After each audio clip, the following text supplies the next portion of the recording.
What's up, everybody? Apologize for the audio. We're running off this webcam thing going on right now. I don't have my snowball to do all this stuff, and I actually don't have enough ports to get my really crappy pin mics going. So mainly, I just want to get this done because I got a lot of other recording stuff I want to try to do. Getting back into playing the SMW Super Mario World hacks.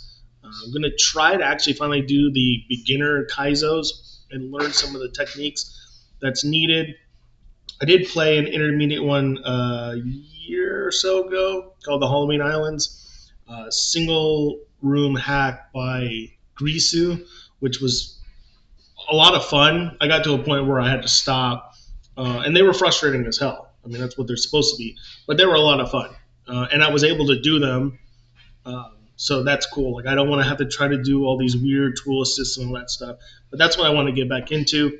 But obviously, you're here because you probably want to see me review uh, my newest controller. Now, whether or not it's going to be useful for Super Mario World, because it's not really designed. It's not specifically designed for that. It's designed for modern first-person shooters and everything. We'll find out. Did want to kind of share my little collection. I have other controllers. I've done reviews on controllers. I had to donate, unfortunately, a lot of controllers when I moved. Um, oh, hey, and Buggy's right there. Just noticed that. But I kind of wanted to share some of the ones I was able to access. One of the reasons why I like doing these Super Mario hacks is one, it's easy for me to get a whole bunch of them. They don't take up a whole hell of a lot of space compared to PlayStation 2, Dreamcast, and game. They're super small. I mean, maybe a megabyte ish or so. So I can just keep building and building. So now I have this massive library that I still have to go through. So which I'm excited about. Like that's fucking awesome. Um, but yes. So one of the reasons is the other reason is, and I've mentioned this before. The original Super Nintendo controller is the first controller I ever really played video games on. Um, as I've mentioned before, video games has kind of been a constant. Even before I played sports, I was playing video games, in particular on the Super Nintendo. I was born during the third generation of video game consoles, but didn't actually play games until the fourth generation, which is the Super Nintendo, the Sega Genesis, being the two big consoles. And while we had both, I gravitated more towards the Super Nintendo, which kind of makes sense because that might sound a bit loud. I apologize. Zoom that down there. Anyway, the Super Nintendo was geared more towards children.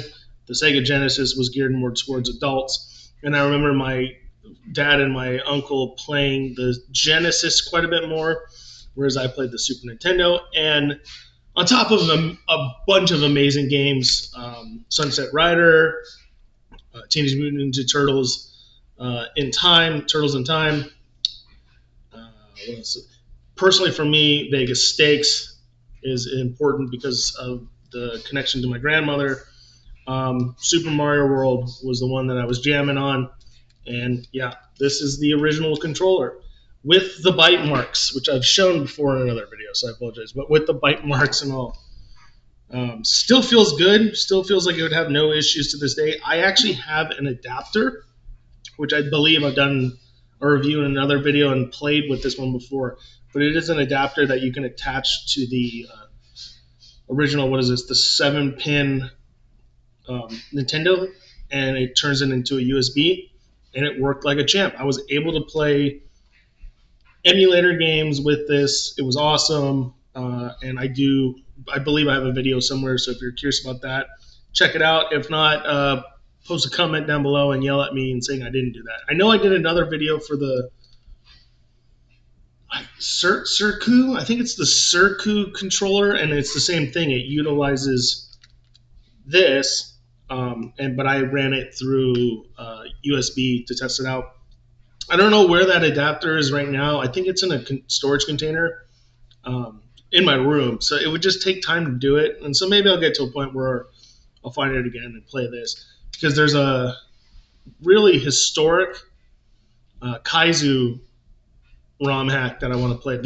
Technically the original Kaizu ROM hack, and it would kind of be cool to play it on a controller that's relatively. Although I should play it on a Nintendo controller versus a Super Nintendo controller.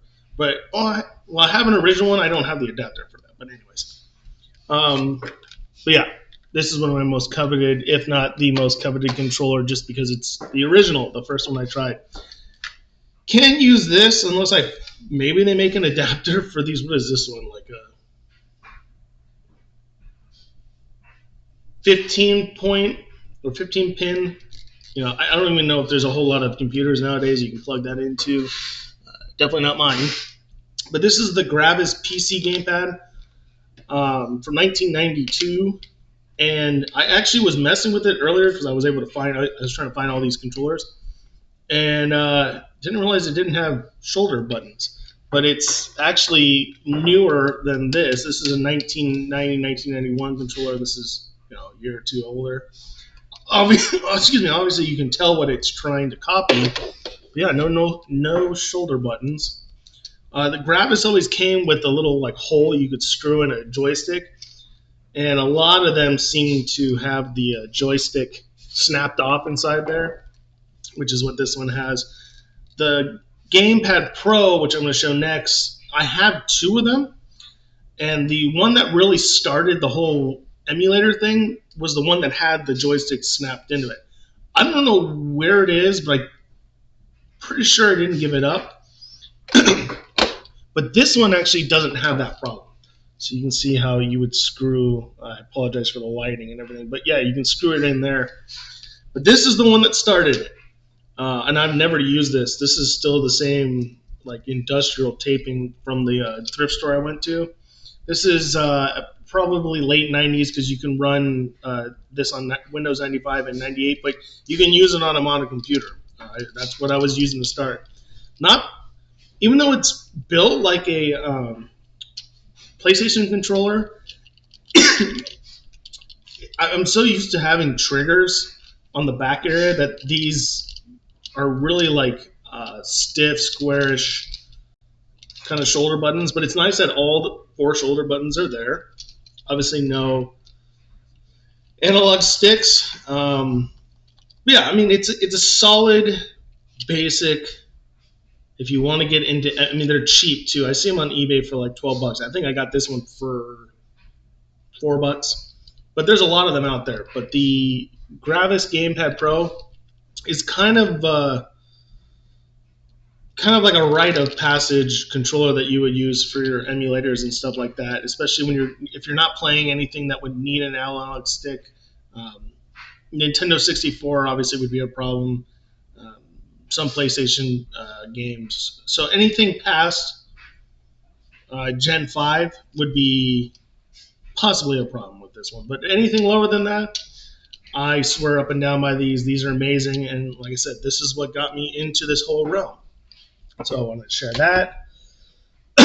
But the brand, and then this is pretty widely regarded as the best equivalent to the original Super Nintendo, is the Buffalo Classic USB Gamepad. This is for the Japanese market, as you can see. So I'm a little bit biased towards that, even though it's not made in Japan.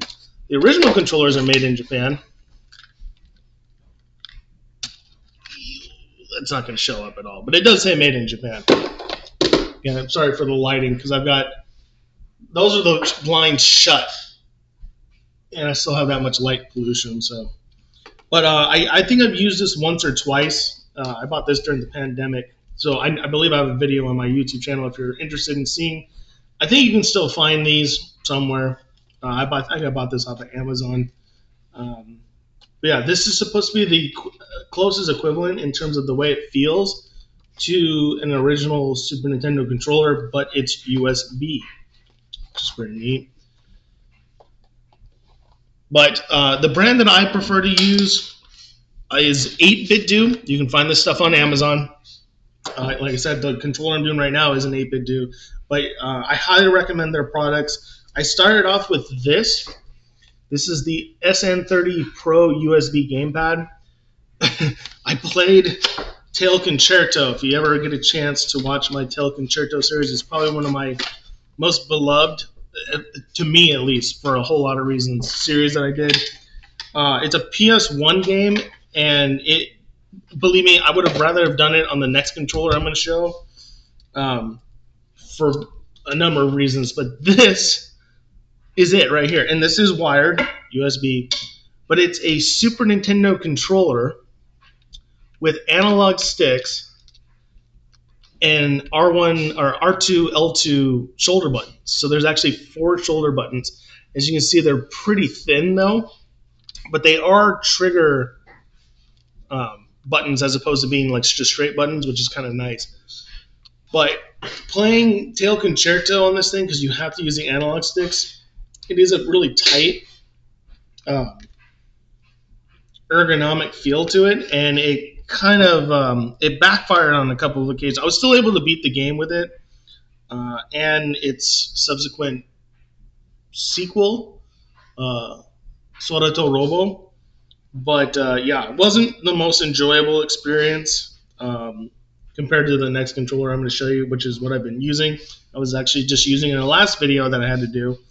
But I really enjoyed how this felt. I felt like the quality of the buttons and everything felt good. So I was like, okay, neat. But I was just going to stick with this, and that was going to be it. But before I moved, I was going to the Oakland flea market.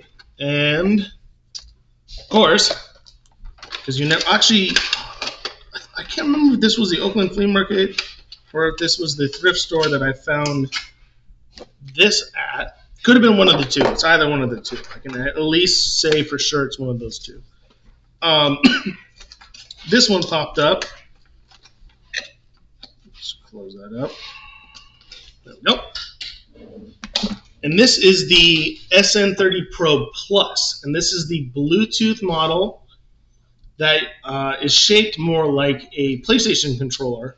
It's shaped more like a PS4 controller in a lot of ways. It's got the more elongated handles. Super comfortable. I really, really enjoy the way this feels. As you can see, the shoulder buttons are much larger and more spread apart. Joysticks, everything else is the same. These are obviously add-ons that I put on there. And yeah, I've really enjoyed using this so far. I got this for $1. I think they're normally 40 or 50 bucks. I had to buy a new battery, which was like 18 bucks. So not a big deal. But the Bluetooth works. It paired. It did everything. It's been great. I've only gotten to use it a few times since I bought it because I kind of ventured away from ROMs for a while. But yeah, this is what I've been using. But I thought maybe I should just get a nicer controller all around. And then I started finding about Hall effect joysticks.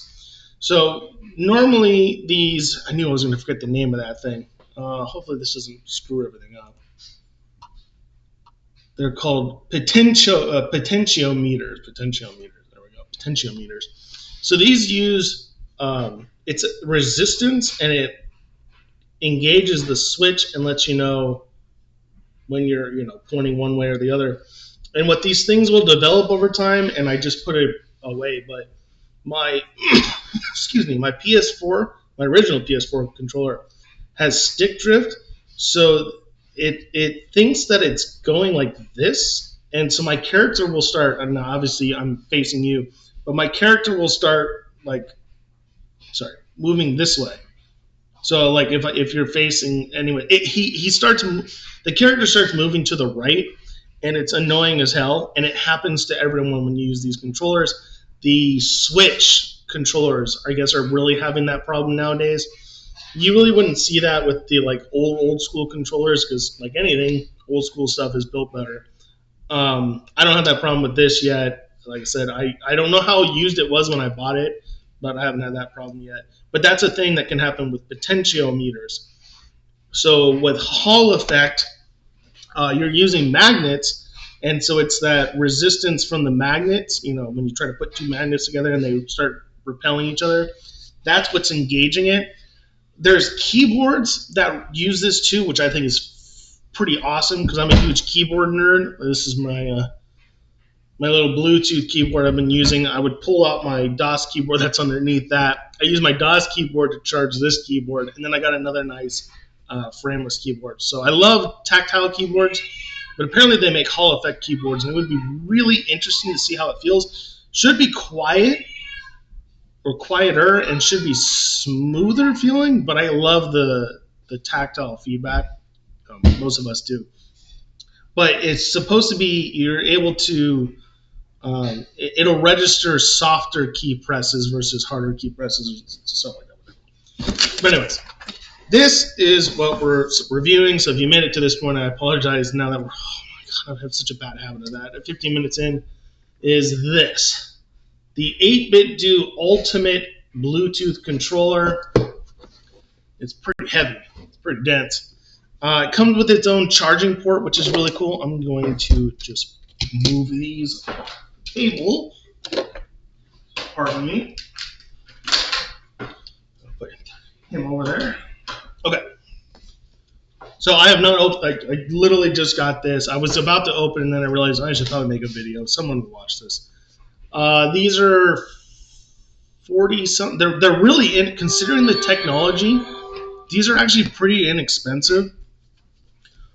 But again, these are designed more for like first-person shooters and stuff. This might be like ultra overkill for what I'm trying to do, but fuck it. I'm like that. So, open the box. Okay, so inside we got our. Oh, cool. I was hoping they would give us one of the. Oh, and it says 8BitDo on it. Yeah, you're still not going to see that, but it says 8BitDo on it. Oh boy. So that way I can hook up the charging port, which we'll have over there. Smells like goodness. Now this is the charging port. This one I actually bought secondhand, not secondhand, but it was like new. There are people that are returning these things. Everything better be here. These do get returned a lot. Okay, so there we go. So there's two options. I think you can maybe wired, like plug it in, but some people don't like using Bluetooth because of the latency issue, and so they have the. Pop that out. Oh, there we go. They have a dongle. And so you can plug this in, and so it's still wireless, but it's going through a transmitter, which I think is it's a 2.4G receiver, so I think that's a bit better as far as like latency issues and stuff. And it just sits conveniently in the bottom of your charging port. So that's pretty cool in case you do have any issues as far as Bluetooth goes and all that stuff. But that is your charging port. You got the controller. Set that aside for a second. Looks like it should just be the manual. And that's it, right? Yeah, feels like that's it. We got the manual. iWatch. Shouldn't need it. Should just be plug and play, or I guess pair and play. There we go. Wow, that even makes a weird noise. So, doesn't feel any different, I'm not going to lie, to start. I mean, I think it feels... It seems like... so there's an issue with... There was a whole article on this. It was crazy. But they were talking about how sometimes these Hall effect joysticks have a harder time going back to zero neutral compared to the old one, the other ones. But again, that's a first-person shooter issue, not my issue or whatever. I will admit, what is this? Well, I haven't done this in years. COVID monitoring thing, Jesus.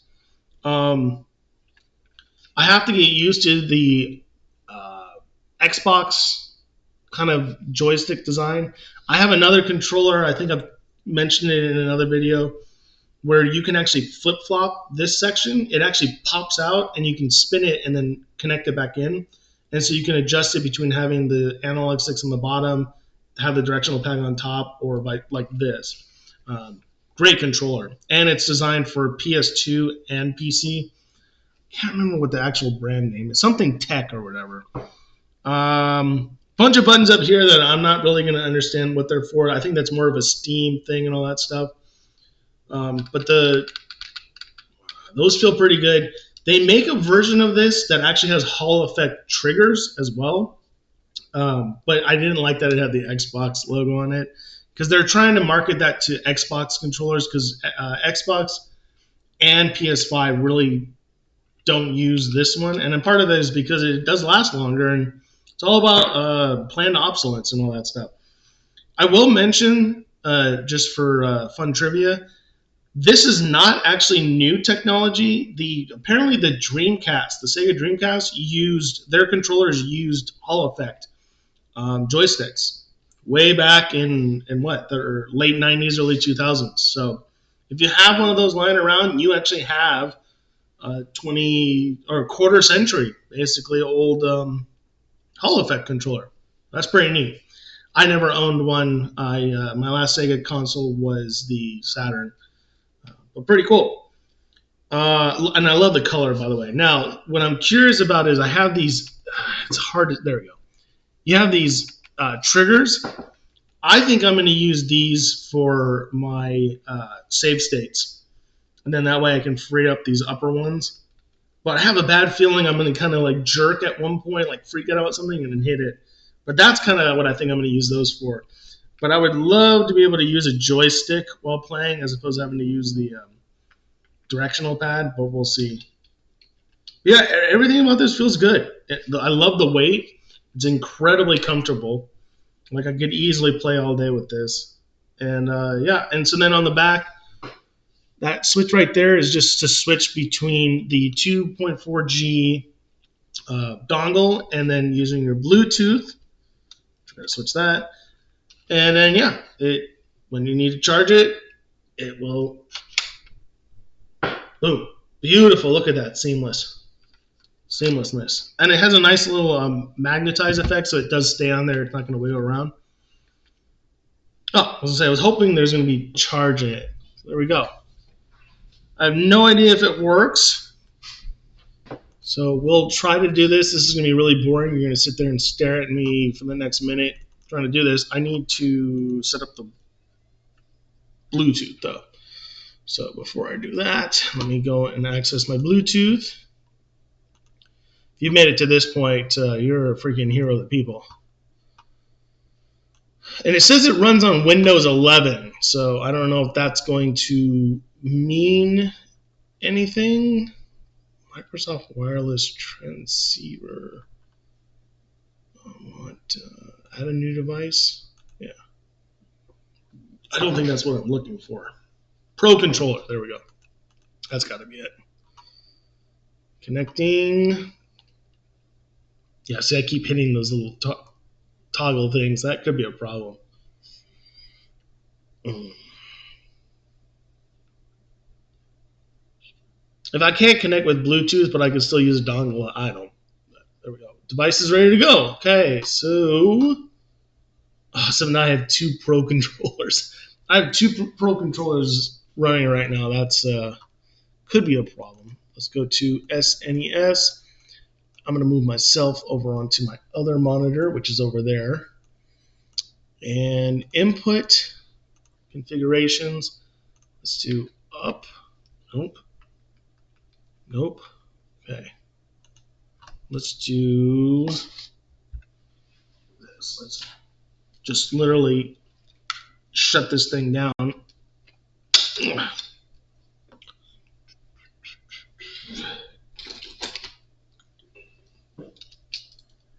That way. There we go. Okay. Because I actually have no idea how to turn that thing on.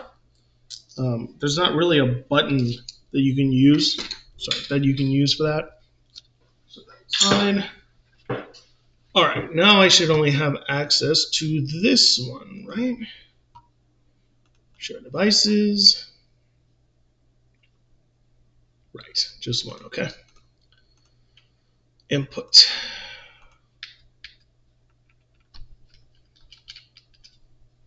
Okay.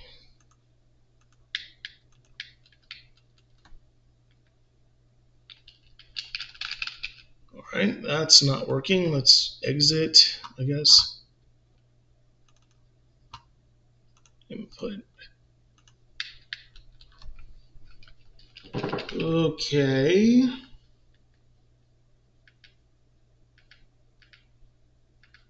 Let's probably read the directions. Yeah, that's not registering at all.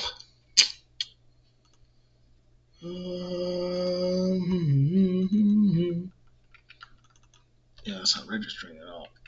I do have it on Bluetooth.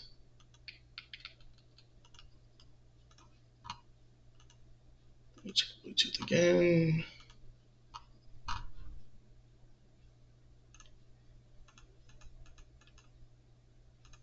want to remove device. That's not a problem.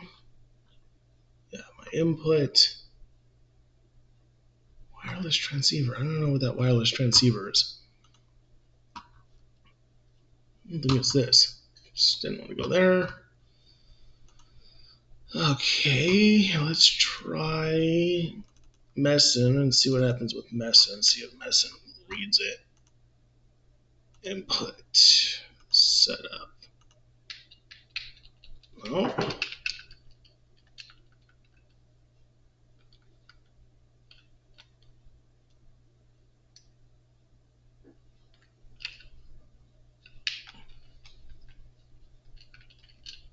Yeah, like I don't even have this. There's lights down here that should be going off. I don't even have those, so I'm wondering if that's not an issue. Like maybe there is no battery in it right now. Could be that. I mean, it has enough battery to run the lights.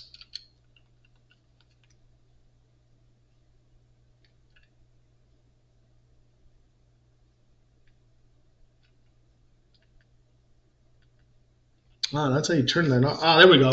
There we go. There we go. We'll have green lights at least. That's a good sign. But pairing it, because we do have to read that. I mean, it's paired, so that shouldn't be an issue. It's just getting it to register that I can do inputs in it. Maybe. Okay. My God. I wanted this to just be plug and play, but really not. This is gonna suck. It's gonna be forever for me to try to take it out. Let's just see if we can still grind our way. I was hoping at least I could get the buttons to react. Because it looks like I did something, like I pushed something.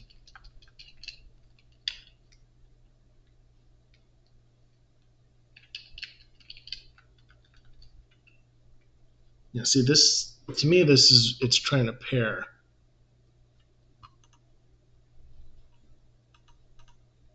Right, did I just lose connection? Is that what this is doing? Yeah, okay, that's what it's doing.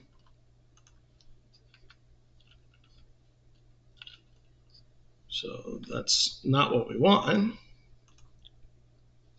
I gotta rename these two because they're both pro.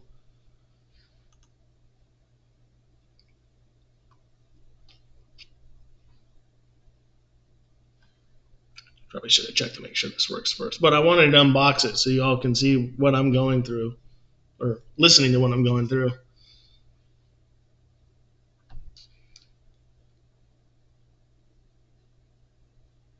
Okay, let's exit. Okay.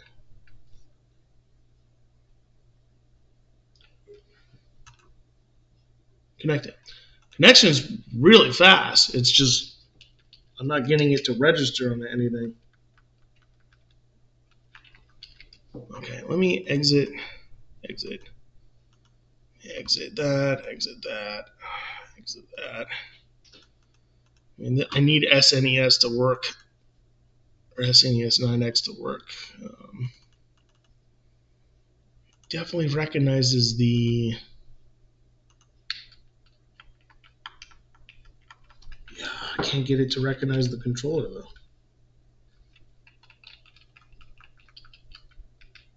I really don't understand what these lights are for.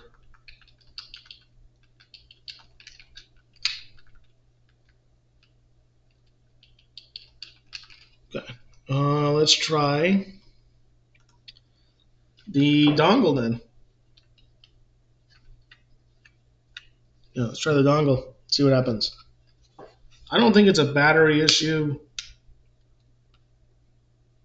I was thinking about putting this because I don't know if I have another port. Yeah, looks like I have no port. I'm about just plugging this right into the old DOS keyboard back here. Now, whether or not that helps is debatable. It may not want to run through this. Oh, it sounded like it read it. Ah, there we go. I've got the green light. So that's a good sign. So let's see. Does this make it work? Come on, baby. Oh, there we go. There we go. Oh, beautiful. Hey, I have no problem with that. So for me, for whatever reason, the what is that? There we go. Bluetooth doesn't seem to want to work. Oops. Well, now I know that works. We'll toggle things. Oh, I did that wrong. There we go. Start, select that, and then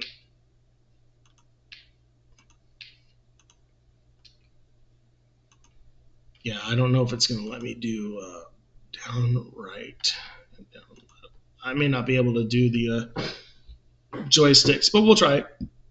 Can't hurt. And then I need my hotkeys to be save state.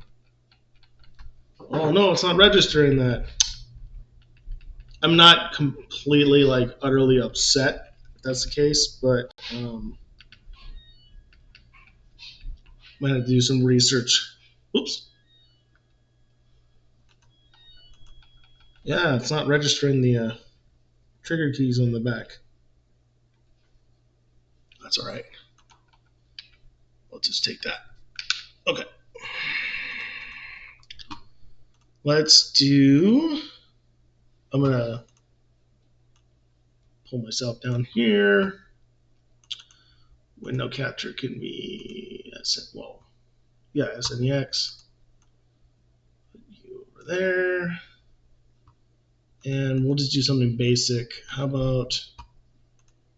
we'll just do regular Mario, right? Okay.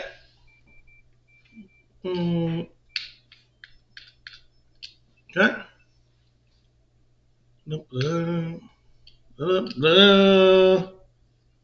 So yeah, I'll have to do a little more research on what this. I have no idea what this section is right here.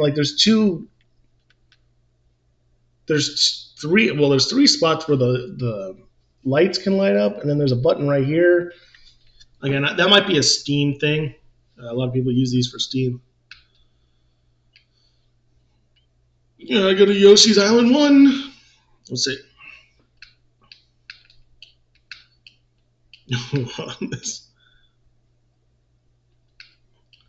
Actually, a joystick might be a bad idea.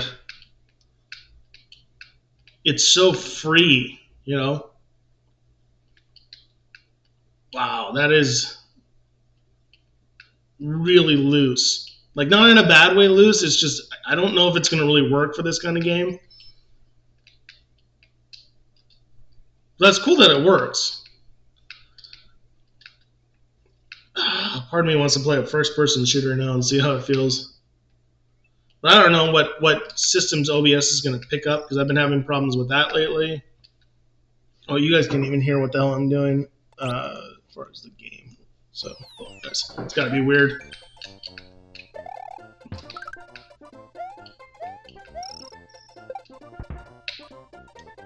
Woo! I can't say I really noticed that big of a difference as far as oh, I would definitely, yeah. No, I would definitely hit these triggers too often, so that's a good thing I can't use it.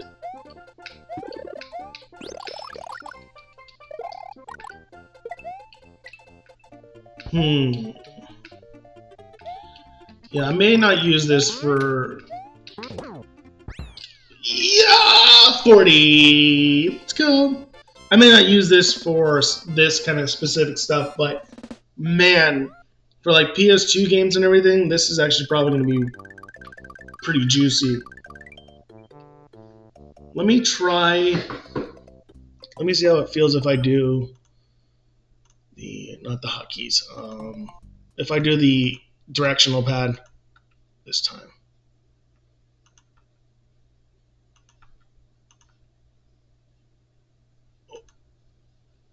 Up, right, well, that's not right. Up, right, up, left, down, right, down, left. Okay. Let me just see how this feels being down in this kind of quadrant like that. Because it should just be the joysticks that are Hall effects. I mean, I'm assuming the D-pad is still analogish.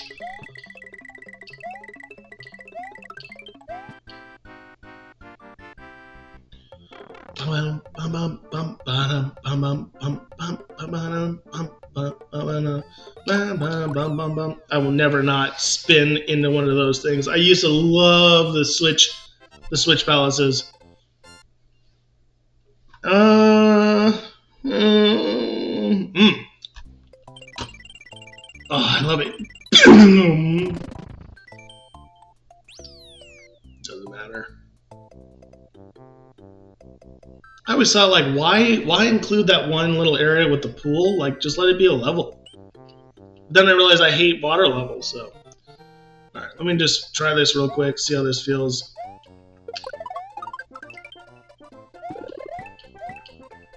Yeah. Yoshi!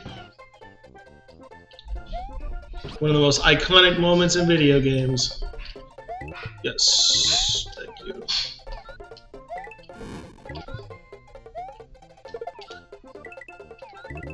Got him. Cool.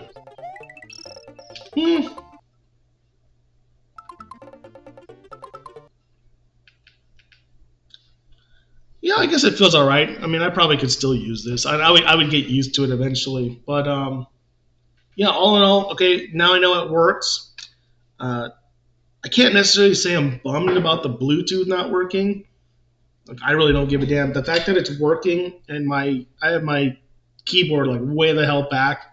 It's attached to my DOS keyboard. If you know what DOS keyboard is, there's 2 USB ports on it. So I use this anyway. So like, screw it. It's just an extra USB port. I ain't complaining. So all in all, I like it. I don't really notice that much of a difference as far as the joysticks. They do feel kind of tighter, and there's definitely a lot less resistance. So I'd have to play a first-person shooter game to really get the vibe on it. But I think more than anything, I just wanted you guys to see that, yes, you can set it up. I don't have an ultra super gaming PC. It's a HP. I can't remember what the model was, but I bought this one like about 2 years ago or whatever. But it works.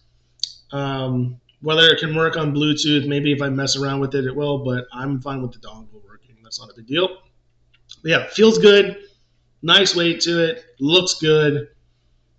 I'm all for it. And again, I'm an big 8BitDo fan, so 8BitDo does right by me.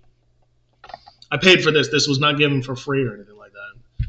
So check it out. If you're looking for a nice gaming controller, check that out. If you're looking for something more retro-ish, I really recommend this one. Hell, even if you want to go even more retro and go with the the wired one. If you're a wired person, I recommend that one too. Great products, and yeah.